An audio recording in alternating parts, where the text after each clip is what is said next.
Gary, first question is, have you got your voice back yet after the paint peeling spray you gave the boys at half-time of yesterday's 47-point win over Frankston? No, I was very invigorated after that, Sammy, even though I was talking like that. But, it's all come back, mate. When you've been doing it for a long, long time, it's amazing how quickly you can, I guess, feel that you've been able to overcome somewhat a raising of the voice.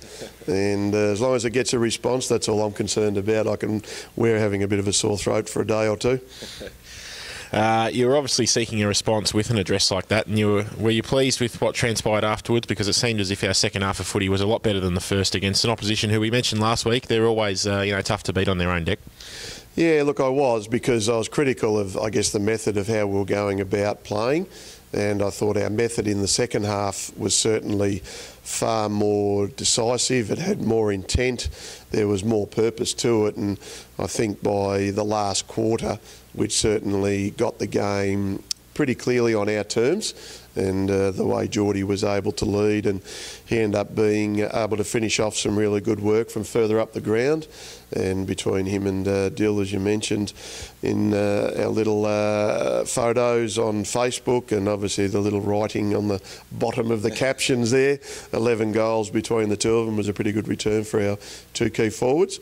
And I thought some of the guys that I did obviously direct some sort of, stern words, I thought they all lifted a little bit. But look, that's, not up to me to be trying to motivate them to play better. It's about what they can do. And certainly I've always felt that the response has got to be very much on what the players do out on the ground. And if the actions are positive, then we've generally got the response that we want. So 16 goals, 13. I think we had 59 inside 50s, and we certainly kept them to another low score again. And there are aspects of our defensive mechanisms which I was pleased with.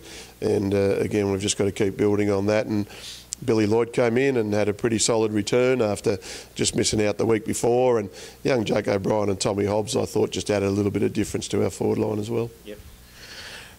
Plenty of goals out of Dylan Conway and Lyle, as we know, but as you say, Billy Lloyd, for him to come in and have 20 possessions and kick a goal, do you think that you and the coaches are obviously still trying to search for what that best mix is moving forward?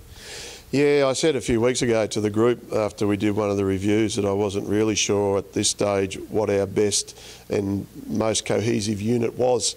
And there's been some guys that have been injured, so we've had to obviously try and fill those holes. Masidi, Viojo, obviously Waddell as well. Dill Conway's missed a little bit of footy, so Joshy Tynan's unfortunately a season-ending concussion. So there's a little bit that I've got to play with as far as personnel goes. And, we brought in another 3 young boys yesterday, and it just made our, average age that little bit younger. And I'm not sure whether we're getting really the credit for how young we've become since the retirements of those superstars from last year, and obviously the likes of Brodie Myercheck, who did very well in his debut game yesterday with 4 goals. So great to see Broge. Keep it up, son. And we've just got to maintain that guys that if they are in form with their home clubs, they come in and just be as good for us as they are with their suburban clubs. Yep. And we always like clashing with fellow standalone sides, as we did yesterday with Frankston, and we do again with Werribee this week. They've got a new look about them, as a footy club this season with their standalone status, but it's been several years since we've actually ventured down there as well. So we're itching to get our first look at the flash new facility, and overall another good challenge and another very important contest to help shape our season. Yeah, and also 2 or 3 o'clock start in the afternoon too, Sammy, so you'll have to just have a few more lattes before you get down there to start the game. So for all my players, it's a 3 o'clock game, not a 2 o'clock game. So, but you're right, they had a good win, obviously, beating Box Hill.